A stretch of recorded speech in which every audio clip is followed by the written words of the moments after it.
Good morning, everyone, and welcome to the 2021 CCDEH training series.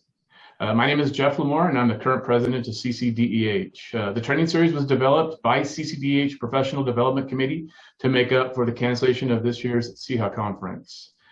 Each session will be recorded, and CEUs will be available to all. Tim's going to pull up where we can locate the sessions. You can go to the video library to find recorded sessions. I believe the last 4 sessions have been recorded and are available. The fee for those sessions are $25. Please keep in mind, in order to obtain your CEUs, you must complete and submit the evaluation form at the end of each session. Please make sure you enter your full name and email address, and the certificates will be issued by June 14th. So we want to make sure you complete your evaluations by no later than June 4th. And then again, certificates will be issued by June 7th. There will be a Q&A, question and answer period at the end of today's training session. Please use the Q&A function to submit your questions. I would like to thank Justin Milan, Cheryl Baldwin, Tim Snelling, and Freddie Agian for their work on developing the training series. It's a great series, and it's been viewed by a number of individuals, by a number of counties, so we really do appreciate that. With that, I'd like to introduce Mr. Lars Seifert, Environmental Health Director, Santa Barbara County, and co-chair of the Solid Waste and Resource Recovery Committee. With that, I'll turn it over to you, Lars. Thank you, Jeff, and welcome everyone this morning. We have another exciting training series here at CCDEH, and again, my name is Lars Seifert, the co-chair of CCDEH's Solid Waste and Resource Recovery Committee. This second session, there was one additional session, so we're going to continue the discussion on SB 1383 implementation this morning. The first one was last week. If you get a chance, it was entitled Coordinating Local Government Agency Response for SB 1383 implementation. And this morning, we're going to talk about measuring success at waste diversion. The implementation continues. So at SB 1383 speaks to the reduction of organic waste disposal and recovery of edible food waste. The oversight and implementation of this law and enabling regulations is fragmented. It falls on a variety of departments, agencies, and counties and cities. And furthermore, there are record keeping and reporting requirements to ensure that both in organic waste diversion, procurement, capacity planning, and edible food recovery. So a wide variety of aspects of this bill in implementation as well. It has more extensive and varied reporting and record-keeping requirements than many other solid waste legislative bills to date. So between recycling coordinators, waste haulers, waste facility managers, consultants, code compliance officers, commercial businesses, food recovery entities, and environmental health agencies will all be participating, and it'll be challenging to coordinate those local efforts and responsibilities. So this session this morning really brings together representative from CalRecycle, Julia Dolloff, Sustainable Materials Management Consultants with SCS Engineers, Lisa Coelho, and Amber Duran. And also we have technology companies here looking at software solutions for SB 1383 implementation as well. We have Linnea Whitney Skierski with Recyclist, and Darryl Booth this morning from Accela as well. So with that, I wanted to, hope at the end of the day, we better understand how we need to demonstrate compliance with SB 1383, the various roles involved in that, and explore some potential technology tools that can help measure progress and ultimately the success of waste diversion programs. So with that, I'd like to introduce our first speaker today, Julia Dolloff with CalRecycle. So Julia, while you're pulling your slides up, let me just give a little bit of background. She is an environmental scientist with CalRecycle's Local Assistance and Market Development Branch.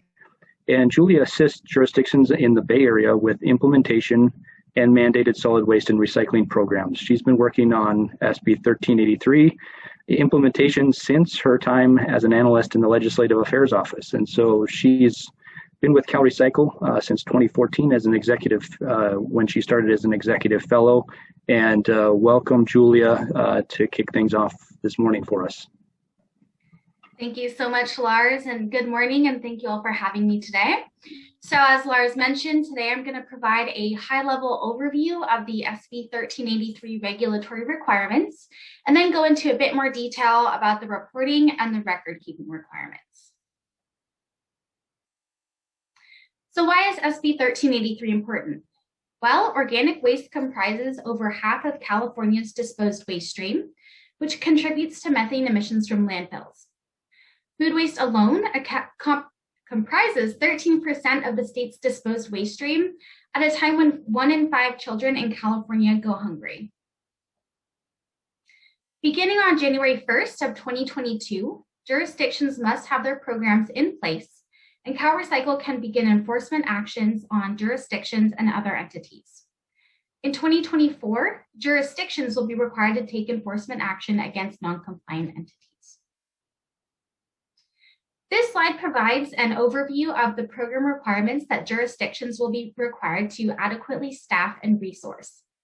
One of the most significant requirements is that jurisdictions will be required to automatically provide organic waste collection services to all residents and businesses. This includes the provision of providing containers that are the appropriate colors and include the correct labels. Jurisdictions also have the option to issue 3 types of waivers to generators under certain conditions. Jurisdictions must conduct annual education outreach to all generators.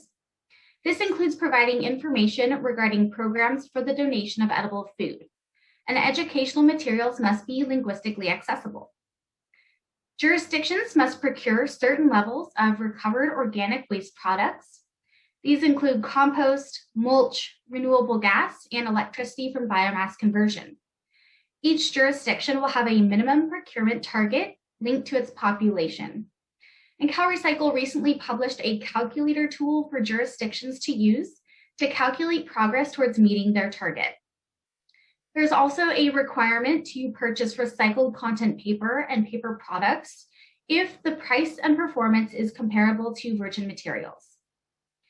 Each jurisdiction must also plan for adequate capacity for recycling organic waste and recovering edible food.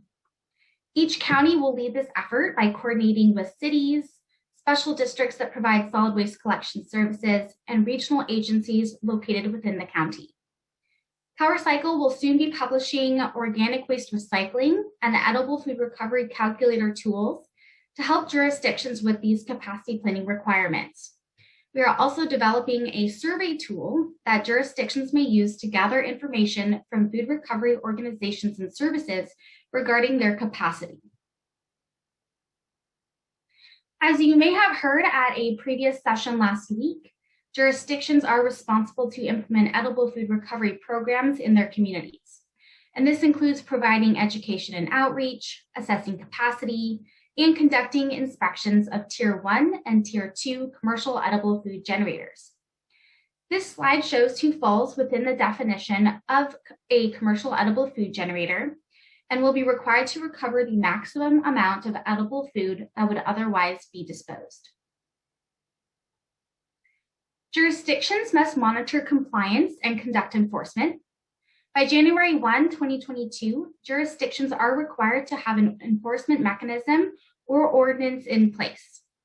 Between January of 2022 and December of 2023, jurisdictions will need to identify businesses in violation of the regulatory requirements and provide educational material to those generators. Jurisdictions must conduct an annual compliance review of all commercial businesses to make sure that organic waste generators all have the required services. Jurisdictions must also monitor containers for contamination, which is a task that they will typically delegate to the hauler. Beginning January of 2024, jurisdictions must take progressive enforcement action against organic waste generators that are not in compliance with the requirements. To reduce the amount of reporting, jurisdictions are required to maintain records and keep information in an implementation record. The implementation record needs to be stored in one central location. It can be kept as a physical or electronic record. It needs to be accessible to CalRecycle staff within 10 business days upon request, and records must be retained for 5 years. To help jurisdictions with maintaining records on site, the department is developing a model implementation record-keeping tool, which will be released later this year. CalRecycle staff may review the implementation record as part of an audit of the jurisdiction's program. The required records will enable CalRecycle to evaluate program implementation and verify that a jurisdiction is in compliance with the requirements. Many sections in the regulations require a minimum level of record keeping, such as ordinances, contracts, and franchise agreements. And this graphic is a snapshot of the items that must be kept in the jurisdiction's implementation record. Section 18995.2 in Article 14 of the regulations provides an outline of all of the records that jurisdictions are required to keep. This section references all other sections in the regulations where record-keeping requirements are outlined. So when reviewing this particular section in the regulations, it's very important to refer back to each other section that is referenced to understand the full scope of the records that jurisdictions are required to keep in their implementation record.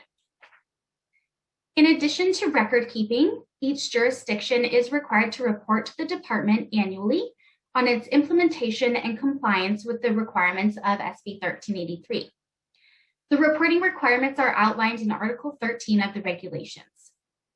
Jurisdictions will report the required information in the electronic annual report, which is the same mechanism that jurisdictions currently use for other required reporting. There are a few dates to keep in mind for reporting. Each jurisdiction must submit an initial jurisdiction compliance report, which is due by April 1st of 2022. The purpose of this initial report is to ensure that jurisdictions have adopted an ordinance or other enforceable mechanism to enforce the regulations and to provide jurisdiction contact information to CalRecycle to ensure effective and timely communication. After this initial compliance report, jurisdictions will submit a full report due by October 1st of 2022 for the period covering January 1st through June 30th of 2022. After 2022, jurisdictions will report the required information on an annual basis. The report will be due on August 1st, starting in 2023, and that aligns with the current reporting schedule that jurisdictions are already very familiar with. To help jurisdictions with implementation of SB 1383, CalRecycle has developed 4 model tools. These are the Model Franchise Agreement, Model Mandatory Disposal Reduction Ordinance, Model Procurement Policy, and Model Food Recovery Agreement. Additionally, CalRecycle has begun working with a contractor on a multi-year statewide education campaign. The focus of this campaign is using community-based social marketing to drive changes in behavior. In late 2021, we are expecting to release many tools and trainings for jurisdictions as part of this campaign. And as always, CalRecycle staff are available to help jurisdictions with the implementation tools, and we can also help answer any other questions regarding the regulatory requirements. So this is simply just a disclaimer slide, noting that this is a guidance tool developed by CalRecycle for informational purposes. And that concludes my presentation. The department is regularly publishing new web pages and new tools online, in addition to the ones that I've mentioned today. So I really encourage you all to sign up for our SLCP listserv, and the link to that listserv is noted on this slide to stay apprised of all of the new tools and webinars that are forthcoming. So I look forward to your questions at the end of this panel. Thank you very much. Thank you, Julia. That was a great intro and overview of reporting record-keeping requirements. As Julia mentioned, we are going to have some time at the end of the training today for questions and answers. And so if you have a question as we go along and want to put that in the chat, that'd be great. We'll try to get to those at the end of today's session. So with that, we're going to transition now to our SCS engineers. They're going to talk a little bit about how our jurisdiction's doing this, who's doing this, and sort of the on-the-ground experience of trying to implement these things. So today with us we have, and we want to welcome Lisa Coelho. She's a Sustainable Materials Management Specialist with SCS Engineers in Pleasanton, California, and she has a passion for organics programs, and I think you'll see that today. Ms. Coelho is currently assisting municipalities with planning for California's short-lived Climate Pollutant Act, known as SB 1383, and all things considered. So by providing waste characterization studies, technical assistance for organics recycling and food recovery program strategies. And joining Lisa today is Amber Duran. She's also with SCS Engineers, and her work has involved developing, conducting, and reporting on studies of waste streams to assist her clients in meeting their diversion goals. She's a registered environmental health specialist and provides a perspective from a public health lens while providing consultation to local jurisdictions on collection, recycling, and food recovery. And her experience in government and private sector have really honed her ability to collaborate with multiple types of organizations and provide creative ways of addressing solid waste to management. So we welcome Lisa and Amber Duran from SCS Engineers this morning as well. Yeah, and we thank you so much for having us. Lisa and I have been working in the solid waste industry, specifically in sustainable materials management. And most recently, we've had the honor of being involved with edible food recovery programs, which has been such a rewarding experience. And we're excited to show ways in which environmental health and solid waste can collaborate to make these programs successful. When you first hear about the regulations for 1383, it can be incredibly overwhelming, but we like to break it down step by step. It is achievable, so if you break it down, you can kind of follow your path and make it work for you. The environmental health departments may not be the ones responsible for each of these steps, but I think it helps to see what it takes to develop these programs in order to see where your piece is. Each program is going to be different, and your involvement is going to be different based on what your jurisdiction is doing. First, we start with assessing the landscape. Edible food generating businesses, specifically Tier 1 and Tier 2, are our target audience, as well as the recovery organizations and services that either transport this material or distribute the material. Also, it's important to assess your resources. There are a lot of people that have been doing this for a while, a lot of stakeholders, and it's great to be able to build off what they've already started. And that also allows you to tap into resources as far as funding, and also the already developed record keeping protocols and softwares that you're going to hear about later. Each program can be different, as I was saying, based on your jurisdiction. So that's going to be accessing your policies. That's also going to be developing those program models that are going to fit with your stakeholders and your specific programs. Every landscape is going to be a little bit different, going to be a little bit different players in it. Also, there's providing outreach to each of those stakeholders and the commercial businesses. And monitor and evaluation is extremely important, whether it's through the inspection of businesses or keeping those records of those inspections. Those are all what needs to eventually get reported to the state. So when we're reporting those results, we're aggregating all that data, and then we're making sure to report to the partners. And so even though environmental health may not be tracking all of those SB 1383 activities, tracking of the environmental health activities will feed into the jurisdiction's overall diversion metrics.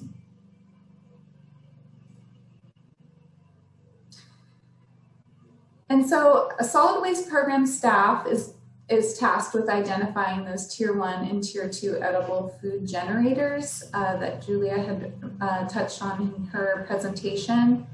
and also the recovery organizations and the recovery services. But environmental health can help with this process. I'll give you an example of when we worked with LA County to develop their program, which was the Food Donation and Recovery Outreach Program. They call it Food Drop for short.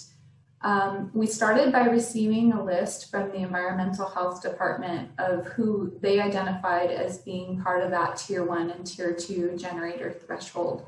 So we provided that threshold, they gave us the list back, and then from there, we were able to go out to the businesses in order to do an on-site assessment to determine if they were in fact Tier 1 and Tier 2. And we learned a lot from that process because many of them possibly were maybe warehouses for a restaurant. So we kind of came into these situations where it was not exactly what the Tier 1 and Tier 2 threshold was expecting.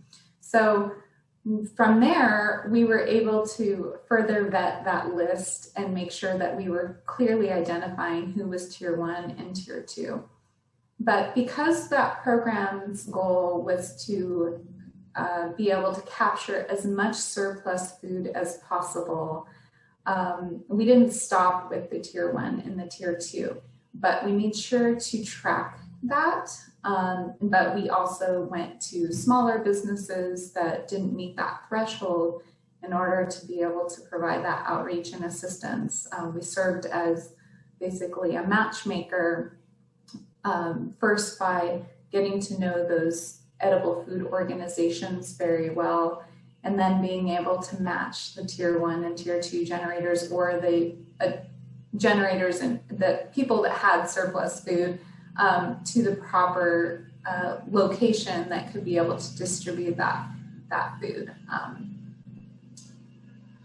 So I think that was really key, was having that partnership with environmental health in order to provide that list initially to get us out into the field to be able to determine who we were going to need to talk to and who we could help to deliver this service.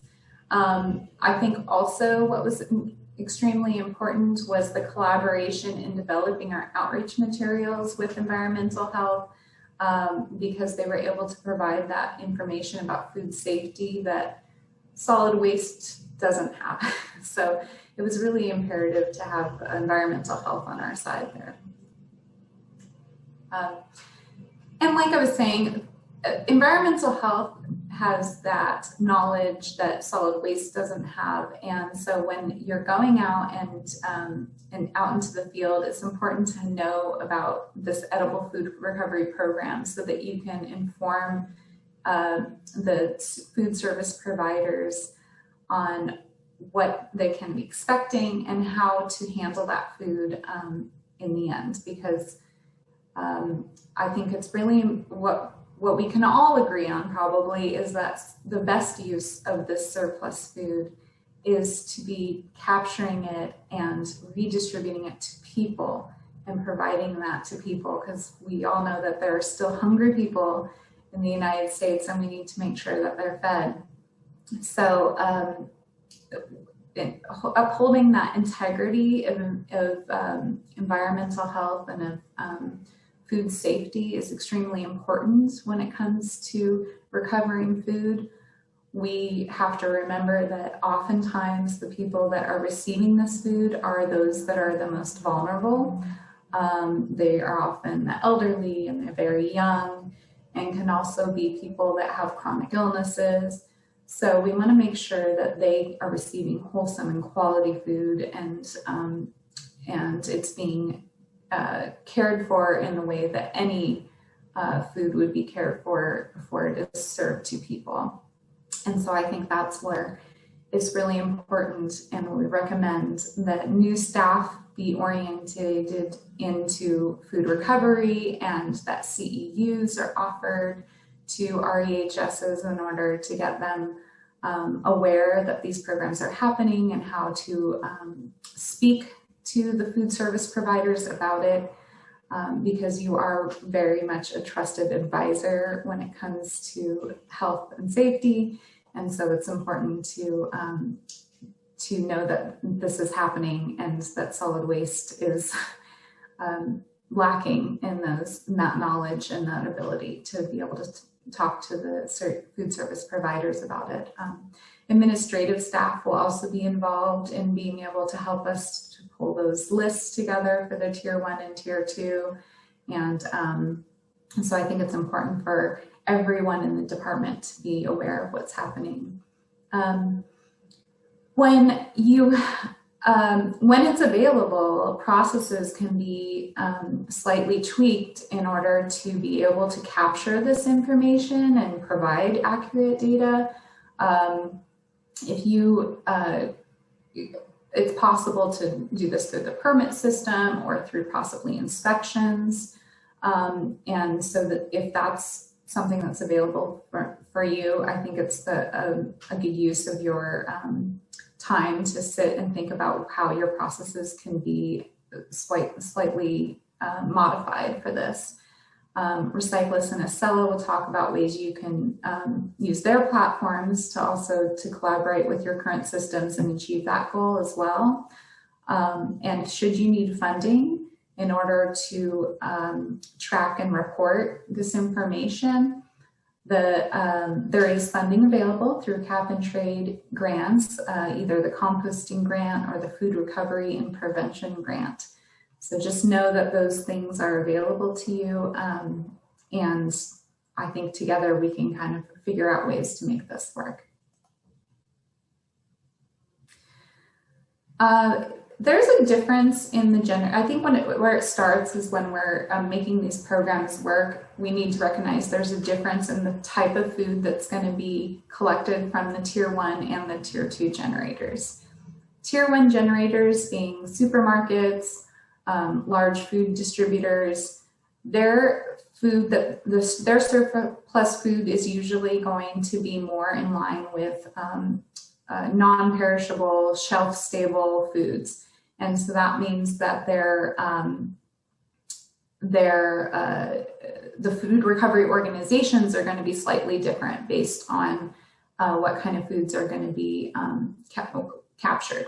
So for tier 1, most of those are already in compliance, but when you get into tier 2, that's where we have more of the prepared foods, which can be a little bit more challenging to be able to distribute those. And so it's important to, it's important to develop those models based on what you're trying to capture. Also, I think it's important to remember the considerations of when it comes to edible food recovery.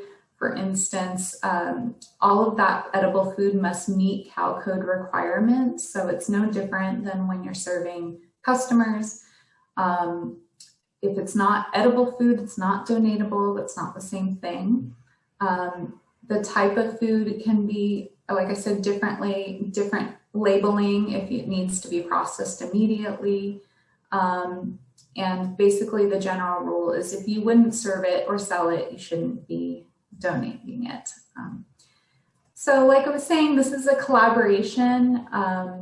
And there's going to be a lot of people involved with this, many stakeholders as far as solid waste or government managers, and also there could be code enforcement that is involved with this, as well as stormwater enforcement. So you can tap into a lot of different stakeholders in order to make these programs work. But I think what I really want to bring home is that it's important for environmental health to be a part of this, because you can bring in that integrity of the food safety that is important to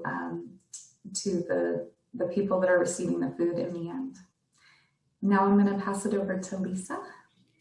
Thank you, Amber. And I'm not going to spend too much on this slide. I want to get to the inspections before our time is up, but I just wanted to briefly talk about the difference in our motivations, me being in the solid waste industry, versus community benefits associated with food recovery.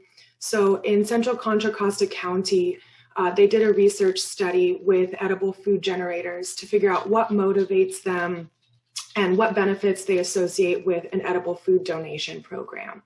So as you can see on the slide, the top ranking benefits don't necessarily connect to environmental benefits, but more along the lines of helping my community, saving money, better managing my business with data.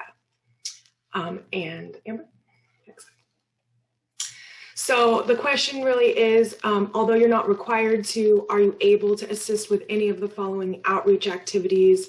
Would you be willing to hand out a brochure, answer businesses' questions about food safety, add food recovery questions to your inspection checklist, or add food recovery questions to your food service permit application?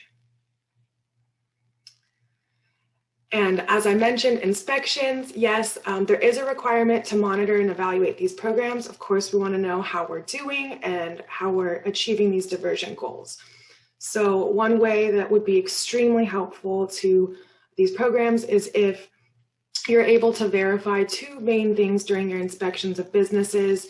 Does the business have an agreement with a food donation agency? And is the business keeping records of food donations? Those data points are going to be hugely helpful in confirming that there is compliance with this type of program.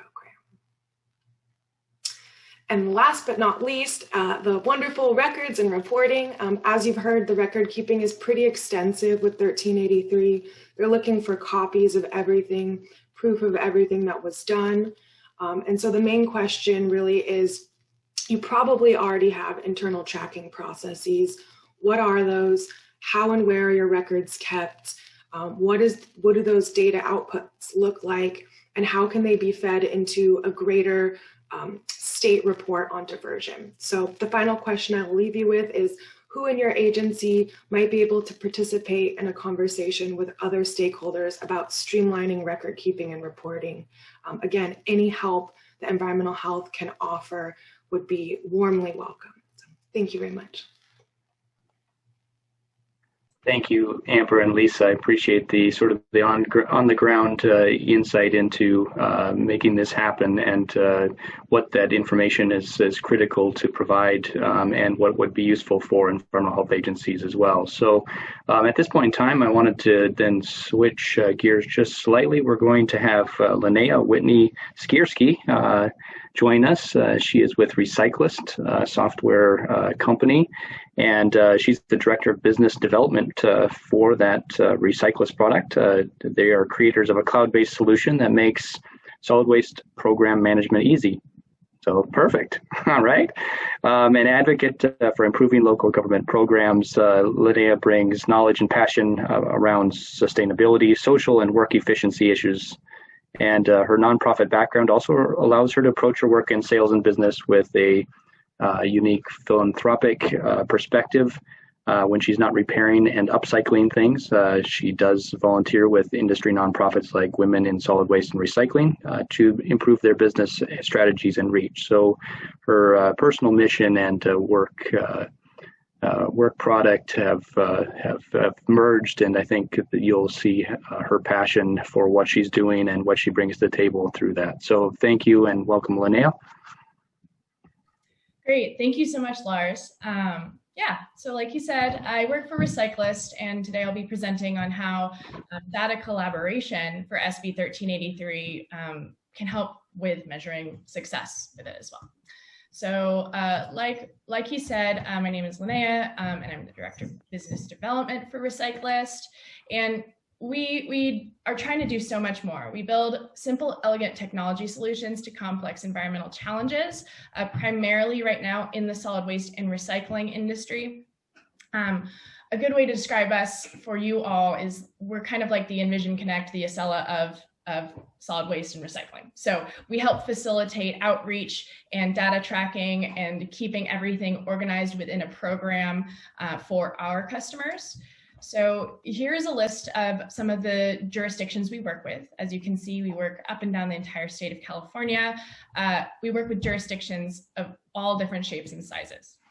So big counties like San Mateo County, who's really at the forefront of edible food recovery for 1383 purposes, all the way down to the tiny town of Truckee, where we're based out of. And I actually live up in Siskiyou County, so I'm all the way up there too. So our solution, our software, it's really built with collaborative record keeping in mind, especially with 1383 coming in here. Our customers working with solid waste and recycling, they have to work with so many different stakeholders. So they work with consultants like SCS, who we work with, that you just heard in a presentation. We work with them all the time. We also work with waste haulers, facilities, edible food generators, all of the above in here. And so hopefully today I can show you how, when we work with environmental health in this perspective, how we can facilitate what you are doing with your current systems like Accela and Envision Connect. So here's a screenshot of our program tracker dashboard. So this is the software front page when people log in to see everything. It's really been designed with keeping track of compliance and outreach information around state and local legislation. So SB 1383, of course, is a huge part of it now. We've built out a central implementation record for SB 1383 municipal record keeping and reporting requirements. Each blue box represents a portion of the legislation that requires its own dedicated record keeping and reporting. So what we do as a company, we take those Excel spreadsheets that you may have previously, or our customers were previously keeping track of all of this compliance and outreach information in. We clean it up with data engineers and some code, put it into a database, and then our customers are able to utilize that in their program tracker to keep track of everything around outreach and compliance. So before I go into more specifics about how we can work with you in this situation, I wanted to ask a poll or two. So take a little break here, go over to that. Tim, I don't know if you want to jump on and explain how to do this, or if everybody already knows. Sure, everybody, if you were with us last week, you saw that simply pull out your phone right now and click on the QR code with your camera app to launch the polling, or you can go to a web address on a separate tab, open up slido.com, enter the meeting number 2442, and I'll give you a couple seconds to do that, and then we'll launch the first poll question that Linnea can walk us through. So I'll give you about 5 more seconds, and hopefully everyone, again, pull out your camera app, hit the QR code. That'll launch the screen, and the poll question will come up for you in just 1 second. Great, thanks. Okay. Let's go. So there's the first poll question. Yeah, so I'm curious to know, in your jurisdiction, has anyone been delegated with the responsibility for monitoring edible food recovery for 1383? I know there's going to be a whole mix of answers in here, and I actually have done this poll with our customers. So I'll show you the results of that so you can compare and see where everyone else is at as well. So it'll be useful to see from the environmental health perspective what knowledge is there about this. So you can see we've got 42 responses, 43. Give about 10 more seconds, and this gives you the sort of general breakdown. Any comments before we would move on, Linnea? No, but it looks like not a lot of people know what's going on, so that means that I have some information to share. All right. So let's move on to the next question. This next one is for those who answered B and A for the most part. So have cities and other county departments asked for your assistance with 1383, and are you helping with it?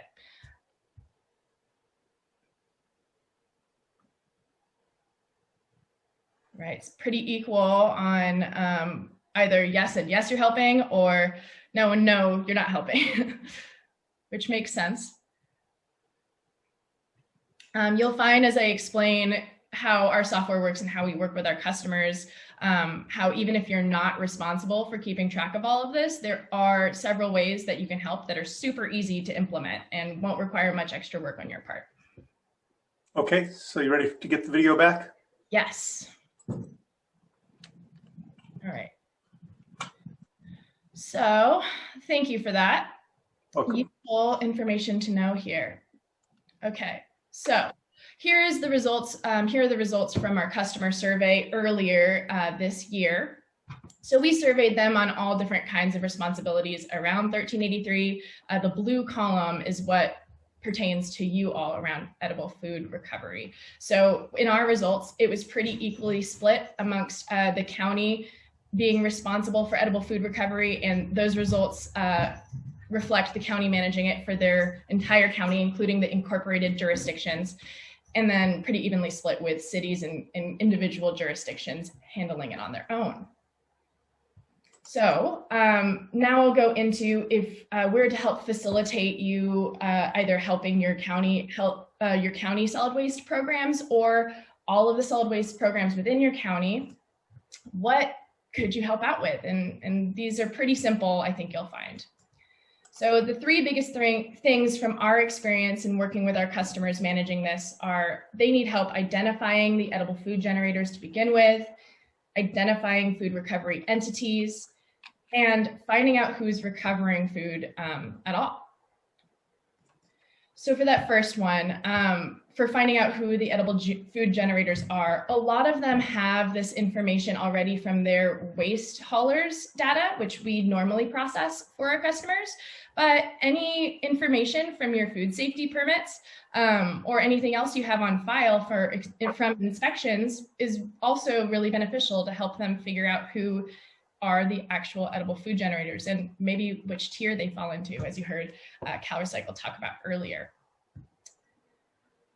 The second thing is also those food recovery entities that you may be keeping track of, and those are food recovery organizations and food banks, that sort of thing. So those also need to be kept track of in our customers' eyes.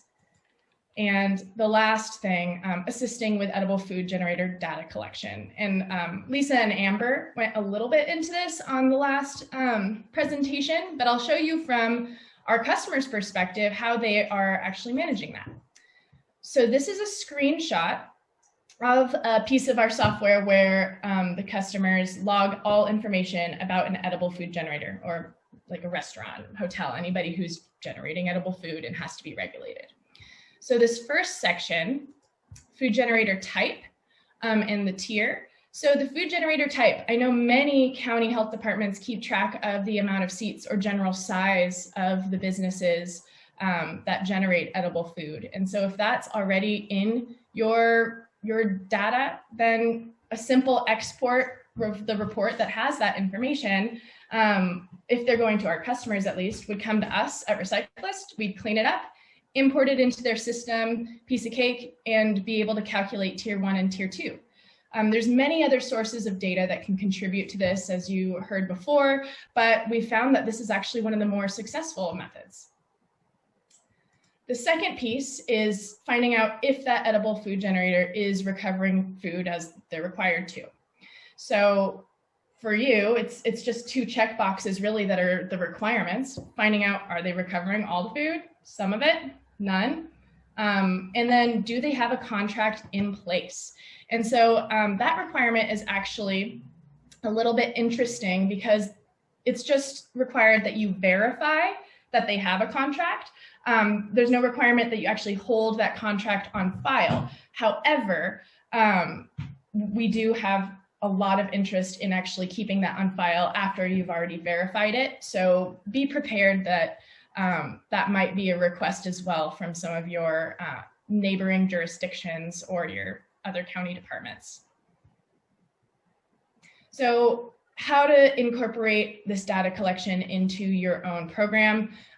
Pretty simple. Two quick ideas that I had with Darryl the other day when we were brainstorming were incorporating those questions into your routine inspections that you're already doing.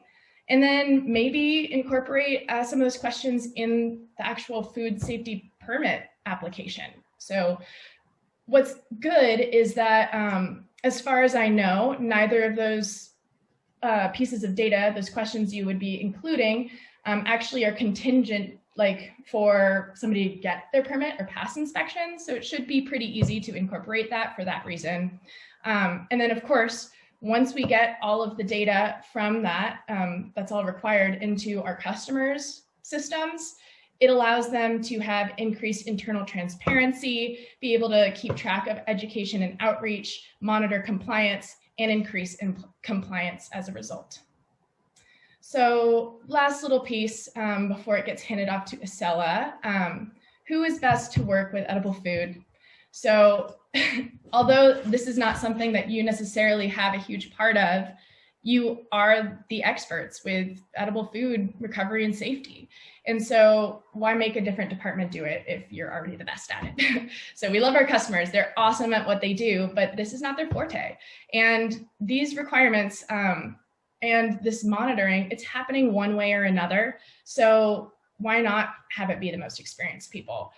As a data company, we are huge on data integrity. And so we think the best data is going to come from the people who know this the best. So since you're already doing some of this, it would be really, really great for our customers who do need help and are seeking help from their county health departments if you were to collaborate with them.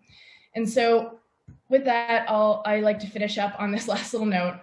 With data and often with technology, infrastructure is the easy part. That's what we do. What's really complicated is the humans. And so we hope to, here at Recyclist, help kind of bridge that gap between different siloed departments and different stakeholders and work in the easiest, most seamless way possible with existing systems. So with that, we'll hand it off to Lars and Darryl, and they'll talk about how actually we can bridge the gap between our two softwares or similar softwares to help make all of this as seamless and easy as possible. Thank you, Lars. I'll hand it back to you. Thank you, Linnea. I appreciate that, and I appreciate your walking us through some of those software solutions that are available and out there and potentially used in local jurisdictions. With all things SB 1383, it's all things local, and there's always a variety of coordination and communication that happens. And I liked your one slide where it showed environmental health as a piece of a very large sort of circle with a lot of different spokes for a lot of different entities playing a role in it. And I think that speaks to sort of the diversity of and complexity of this regulation, and where environmental health may have some ideas for participating and also understanding the other aspects of this, and that it's, you know, they're one small piece in a very large pie. So with that, I wanted to pass that on to Darryl, and Darryl, as he's pulling his information up here, as the shortest and most direct, but probably speaks the loudest to Darryl. Many of us know him and have worked with him. He's the general manager of Accela's Environmental Health Division. They provide data management software for about 50 California health departments. So very, very familiar to many of us in the environmental health world. So with that, Darryl, thanks for joining us, and I'll turn it over to you. Sure. Thanks, Lars. Boy, I'm loving all the leadership on this panel and with this challenge. I'm going to drop in today, and I'm going to talk a little bit about the operational part, kind of the nuts and bolts of how to accomplish what is being proposed today. And before you scramble to take notes or screenshots, just be aware, I'm going to give the same content at our online users group meeting next Thursday, a week from today. And so you might just think ahead and ask one of your designees to pop into that meeting, and then we can go over it with the folks that actually have their hands on the keyboard. Well, let's just reorient ourselves here for a moment. We've been focusing today on the tier 1 and tier 2 generators, the definitions of which Julia's slide outlined perfectly. The challenge is when we are asked to produce these data is that these do not necessarily align with the program element codes or the fee schedule in some cases that are used to track all your various food facilities or your permits. So let's just talk about what can be done and target the low-hanging fruit, realizing that we have so much more to do to fully engage. So I've broken it down into just to a few tasks that I think are easily consumable. The first of which is, let's just talk about or think about, maybe it's a desktop exercise to identify the facilities that fall into these categories. So one criteria I might apply would be, well, I only want to look at facilities that have active permits, active billable or active exempt from billing permits. So let's get rid of all those that are inactive. Then likely you'll come around and focus on ranges of program elements that are almost certain to include the criteria shown on the previous slide. So it might be your 1643s through 1645s plus 1688s. And of course, everybody's coding is different. These are just kind of silly examples. And then finally, think about what other criteria is stored in your Envision Connect facility record that might also assist. Things such as the NASDS code, or in some cases, even the name of the facility would be very telling, especially to your food program managers who are working with these facilities all the time. So if we lean back and we think about how to extract these data, or at least get as close to the final list as possible, then we can transition to the next task, which is how do we go about getting that data out? Whether you're involved in the implementation of the program or you intend to pass it off to a software company or to the LEA, you got to get the data out of the system. And by my thinking, there are about 4 different ways you could do this. They range from easy, perfect for a small jurisdiction that has, not too many records, and then you can get right up to an expert if you're an LA County level and you just want this thing to fire off on the first Monday of every month. Those types of things are possible too. And let's break these down just a little bit further, beginning with easy.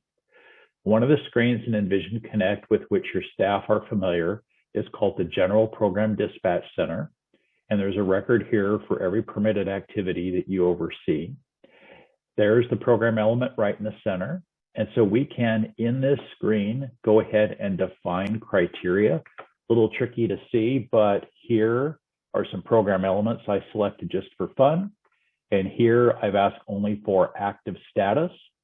You can define these criteria once, assign it a name, and then it remains available to your staff just by changing to that view. I didn't grab a screenshot, but I created this as an SB 1383 view, and so I could return to it anytime.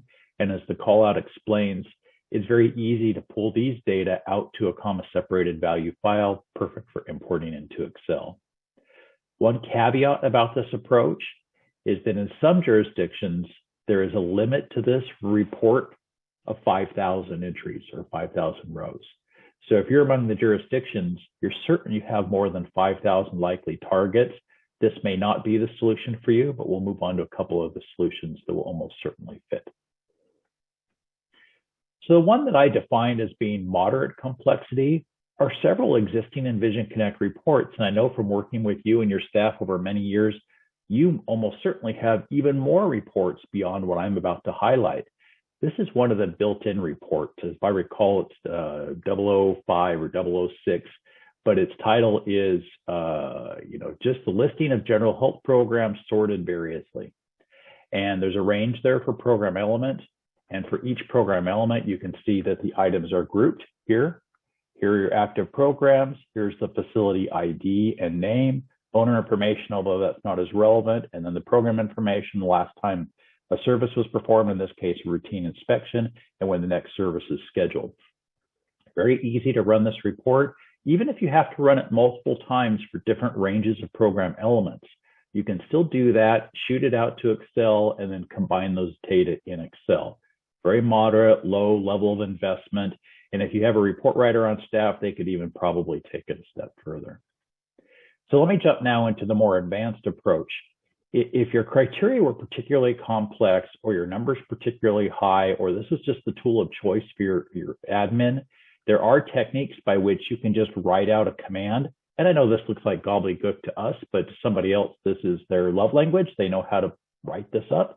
And once that's done, you can save those results very easily. In each of these examples, we've generated an Excel file suitable to be consumed by somebody who needs that data. Then my mind went to how to manage the ongoing tracking, how to be a continued partner in this sense. And I could conceive of 2 notions. And at the end of the day, when we get to the very end of this deck, I'm going to ask for some consolidated voice from the EH directors and your staff. But for now, let's just talk about the art of the possibility. So one approach would be to just direct staff in Envision Connect to add one additional general health program with a new program element that's specifically for edible food recovery. You can even break it down by tier. If you went to that level of commitment and you stood up those additional records, everything downstream gets a lot easier. It's easier to pull the reports. It's easier to inform your inspectors if they're in the field and they intend to participate in some of those early questions. It just gets easier to handle overall. The other approach to ongoing tracking might be to don't disrupt the layout of your general health programs, but go ahead and create some user-defined fields on the retail food general health program to be populated, such as what tier are we working with here? Is it tier 1, tier 2, or is this food permit quite simply not applicable? And then we can talk about adding checklist items to the routine inspection beyond the last item of Cal Code asking, has the educational outreach been provided? Are they recovering edible food? And do they have a contract in place, as was described by previous presenters? Once those items are collected in the field, then you can see very easily you start to build that base of very easily reportable data to your colleagues who are also working on this problem. So I think at the end of the day, this is something that could be set up routinely. And once we've spent a year or so working against these data, we've decided whether we want to add a general health program or we want to add user-defined fields, we want to modify our inspection checklist, then there's probably one more version of the report to be isolated, which just draws upon those data. In other words, takes advantage of the groundwork and framework that you've established for an ongoing year-upon-year assessment. Working with CCDEH IT committee and with the Cuba Forum Board and lots of other jurisdictions, I have found success when we take the time to go ahead and agree in advance on what data standard we're going to use. And I don't mean anything very complex or mind-numbing here. I mean simply even an example Excel spreadsheet that tells us what columns. It will make everybody's job easier if this is defined once and consistently applied. It'll make your vendor's job easier if you're working with another vendor, and they will love you for it, because this ultimately is the first question any technical person will ask is, well, what do you want? What data do you want on there? We can align those configuration across the state, and once that's done, the reports that we're talking about can be created once and shared. And that's when we really start getting that flywheel spinning, because we each aren't trying to develop or invent our own solution to this problem. In conclusion, I'll just remind folks that next Thursday on May 20th, I'll be presenting the same content to the online users group. I'm going to ask in that group if we have folks who are interested in being a member of a very simple committee that ultimately can look at these same questions and make recommendations to CCDEH, probably through the IT committee. And if you have an interest in participating at the levels that are being proposed today, I would encourage you to send one or two of your technical folks to my meeting next Thursday. Thank you, Lars. Darryl, thanks very much, and I appreciate the look at the possibilities. That's, I think, the big thing for the takeaway message here is there are areas of potential collaboration, and there are possibilities out there for how to do that in an efficient and streamlined way as well. So thank you so much for that input, Darryl, and those interested, probably the May 20th would be a good time to attend as well. So with that, there's Jeff, before I hand it over to you, there's a couple of questions on the table. Do we have just a minute to address those? By all means. Okay, so we had a question in the Q&A section here, one being as there was awareness of recommendations that jurisdictions conduct contamination monitoring instead of the haulers because of concerns they would charge additional fees and would result in over-reporting of information. And I think maybe this is for CalRecycle, wondering, or SCS as well, wondering your thoughts on this and if there's been a problem reported in these areas. And also, the follow-up question to that is, does SB 1383 require an on-site inspection, or can there be remote reporting or self-reporting process developed? And so, for those of you involved in this, maybe you can jump in and see what information is available out there. Sure, this is Julia with CalRecycle. I can start with the first question. So we have not heard of any problems in terms of jurisdictions and haulers not wanting or having increased fees for contamination monitoring. Many jurisdictions are already delegating this task to the hauler, and it's already part of their existing franchise agreement. However, jurisdictions are typically going to communicate their expectations via a franchise agreement, permit, or with a contract to their hauler. And if fees are assessed for contamination, that would be part of that franchise agreement or contract. That would eliminate the issue. But again, we have not heard of this being an issue because many jurisdictions are already having their hauler do this. And I guess I have a question back for Liz. Maybe she can clarify. Is the second question about an on-site inspection referring to the contamination monitoring or for food recovery compliance?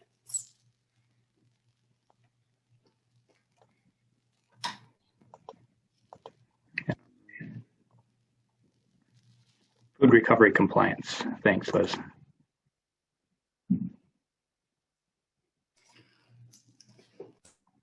So I can try and take that. So this is Julia from CalRecycle again. My understanding is that it should be an on-site physical inspection. However, I could be wrong. And I'm hoping our branch chief texts me with a definitive response on that. So I do apologize. We can get back to you on that. I can take the comment that Liz just posted at the bottom for it seems easier to ask food recovery agencies who they have contracts with. So food recovery agencies often act like waste haulers but in the edible food world. So they're picking up the waste and their donors are the way they make ends meet. That's their source of income and being able to sustain their program. So often they don't like sharing their donor lists. Even if it's with municipalities, and they're not required to either. And so flipping it over, that's why it's easier to ask either the actual edible food generators themselves and work within departments to figure that out. And then I'm just going to quickly add, I did receive confirmation just now that it is an on-site inspection for edible food recovery. But Article 14 of the regulations does allow for prioritizing inspections. And it's not required that every single food recovery facility or organization or tier 1 or tier 2 edible food generator is inspected annually. So it's the jurisdiction can prioritize those inspections and how they're going to do that. Thank you, Julia, for that information. I appreciate it. With that, I think we're about out of time, so I'm going to hand this over to Jeff real quick to wrap us up for today. All right, thank you, Lars, and a big thank you to our panelists. It was a great session, great information out there, a lot of things to take back and look at how we're going to apply it. So, just a quick correction: the next session was scheduled for May 20th. It has been moved to May 19th. So an email will go out, a Zoom meeting invite will go out. So just keep a lookout for that. It is May 19th. And with that, I thank you all. Again, great session. Thank you all for all of your assistance with this, and everybody have a great day.